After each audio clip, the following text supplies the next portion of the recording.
Between Christopher John Lamos and Bridgette something or other Cuff. Now let's get down to it. The wedding is known as the bride's day, and knowing Bridgette, I think we all can agree she must think every day is her wedding day. But of course, who can blame her if I constantly live with Chris? If I constantly lived with Chris in his shadow all the time, I'd try for all the sympathy I could get. Now you guys know why Bridgette refers to me as the hardest one to like. But before we get too far down that abyss, I'd like to give a few shout-outs to some of the lovely guests we have here. We have Mark, who probably didn't laugh at those jokes because despite living here for about 18 years, he still doesn't have a sense of humor. Or a green card. Actually, the sad irony of Mark's lack of sense of humor is how much he loves comedy. And I have to be honest, the hardest part about this roast was not making it about completely ridiculing Mark. If you've ever seen him play sports, you realize he does that enough on his own.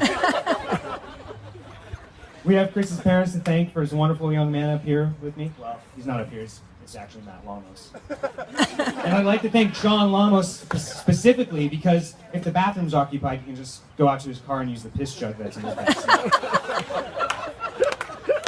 Matt, Chris's younger, smarter, infinitely better looking gay brother was the officiant. Everybody give him a hand, he did a great job.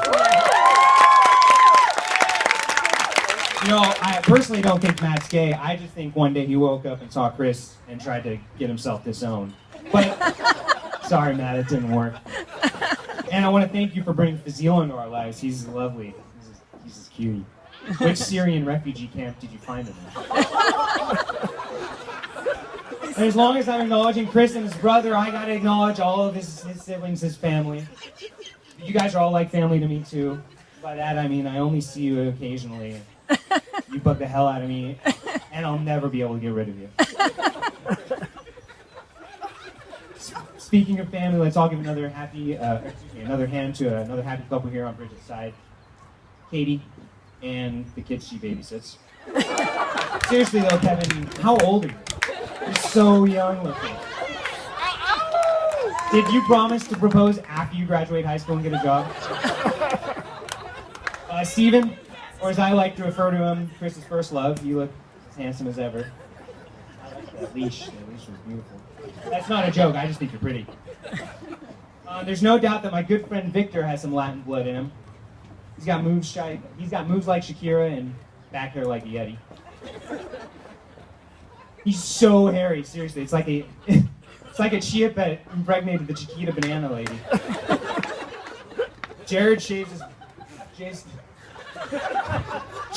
his body, tans, and affectionately embraces other men any chance he can get. And Matt's the gay one. I could spend all day talking about these guys. And if you want to hear the jokes I cut out, just come see me later, because I have a time limit, which I think I'm over. But I spoke about miracles earlier, and just like to point out some reasons why this is a miracle. And by the way, Chris, I have a Cliff Notes version of this for you to read later.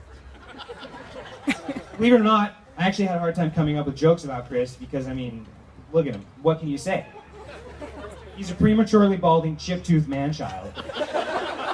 Chris is like Mr. Clean's illegitimate son without a dental plan. To say he doesn't have an extensive vocabulary is putting it nicely. Chris doesn't know simple words like wheezing. In fact, if I listed all the words, we'd probably be here until Yom Kippur. By the way, I'll tell you what that is later. Chris he's not a reader, and he's not familiar with the written word. He's not literate. I'm not saying he doesn't try, he's just kind of dumb. It's not a joke. It's actually sad, I'm sorry. Believe it or not, Chris used to work out with me and Mark at the gym. Mark always skipped leg day, and Chris skipped every day. These days, his idea of working out is sitting up while he's playing Xbox. Seriously though, he actually used to go to the gym before he and Bridgette decided to start their own bizarro petting zoo. Say what you will about Kristen's affinity for feeding his superiority complex through meaningless board games, but he's actually been able to parlay his Monopoly negotiation tactics into a successful career of bossing around Stone high schoolers. And speaking of Chris bossing around young children, let's all acknowledge his best video game buddy who can be here tonight. I don't know his screen name. I think it's like XX Cutie Girl 05 or something. A 12-year-old autistic boy from Flint, Michigan. Michigan is close to the border.